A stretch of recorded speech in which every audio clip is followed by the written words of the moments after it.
Again, so I've talked before about how to read graphical equations, right? If I have an equation like this, what does this mean? What kind of relation does it stand for? And today's question is the opposite, is if I have some relation, in normal mathematical notation, how do I turn it into the appropriate graphical thing? That could be one way of doing it. And this is also reasonably straightforward, but it hinges on something important, which is what building blocks do you choose? So for example, a building block that's very common is given some k here. And if you do graphical linear algebra, given some k, this corresponds to multiplication by k. So this is b equals ka, right? So if I have this generator, if I decide that I want to write my equations using this building block, then one way to write 2a equals b is simply this one. That's exactly what the building block means. But I might decide that actually, well, I don't want this one, and I only want to use the basic ones of copying, and let's do it like this, and addition, right? A equals b equals c, and then the addition one, which I'm writing the other way around for some reason, that's a plus b equals c. And if these are the generators I decide to use, then well, I can't do this, and I might do it this way, for example. So why does this work? So I've got a here, so a and b, I need to give names. If I have a and b here, then the copying will put a and a here, and then I've got to have b equals a plus a, and that's 2a. So that's another way of doing it. So the sort of first step to turning a normal equation into a graphical one is, well, I need to write the normal equation in a way that it only uses things I can draw, right? So 2a, if I disallow this thing, 2a is not a thing I can write.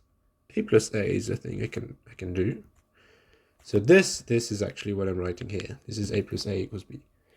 And once I've done that, once I have an equation that only mentions, or rather, if I go the other way around, if I start with an equation and I have a basic building block for all the things in it, so the equals is just a wire, here I have the plus, I could have the times, I could have, I don't know, derivative of a time, like who knows, I could have inverse, I could have a bunch of things, right? I can just decide what generators I want, and then I just turn it in a straightforward way by simply, having one wire for each of my variables.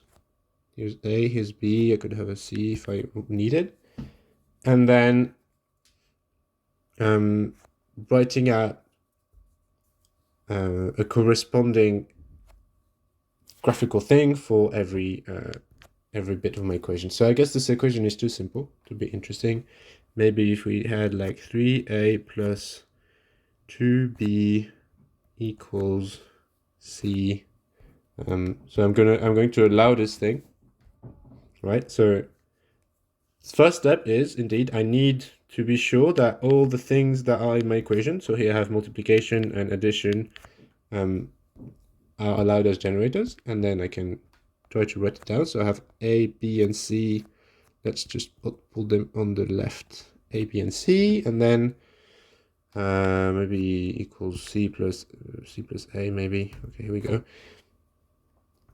So a, on this end, I'll have 3a plus 2b. Okay, and then that's supposed to be equals to c plus a. So c, here we go, plus, how do we get a? Well, we can copy it. Here's how we do it. And here you go. That's the equation. I could choose to have, a y going left or right. That doesn't matter. It doesn't change much. It doesn't change the meaning at all.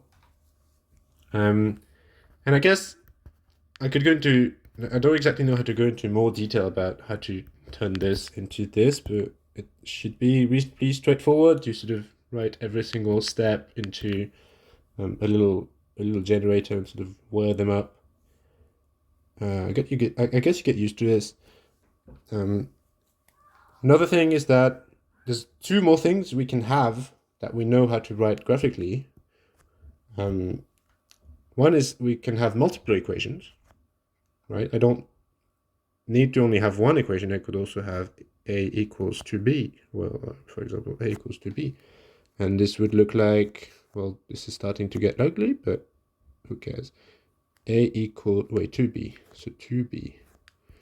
So b multiplied by 2, and that's a. Or if I wanted, I could say, well, maybe 2b. I already have a 2b here, so I could go, whoop, here we go. So a equals 2b. That's one of the things we can do, is not just single equations, but whole systems of equations. And the final thing we can do is a bit less intuitive. We're not used to doing that much in standard mathematics, but we can have existentially quantified variables, right? We can have variables that just need to exist without being part of the sort of open wires, part of the variables we care about. This is less common, but we can do it. So, for example, the equation exists E A plus E equals, I don't know, 2E. That's weird. That doesn't have a solution. A times E equals 2E.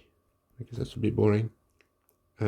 What does this look like? Well, first I write the first equation normally. So I've got A, and this is like the times. So that's A, E, and then I want this to be 2E. So that's multiplication by 2, right? So as before, I said I need all the things I'm writing to exist as building blocks, right? So I'm adding this one, AB. That's for AB equals C, right? So far, this is this equation. And if I want the one that goes exists E, then I just need to remove the output, right? So what I could just wire this like this, just say, well, who cares? E doesn't exist out of this. Another way is plugging this here, this ignoring equation. That is very useful. So this is simply the empty equation, the true equation. This is A equals whatever. It becomes useful, so we can use it. This one is quite cute. So this equation here with the exists is turned into this diagram. And in this case, it probably would be something like A equals 2. Well, actually not true, because if E equals 0, then that's always true. So actually this is true for all A. That's fun. But anyway, here's how you turn an equation or many equations into a graphical one.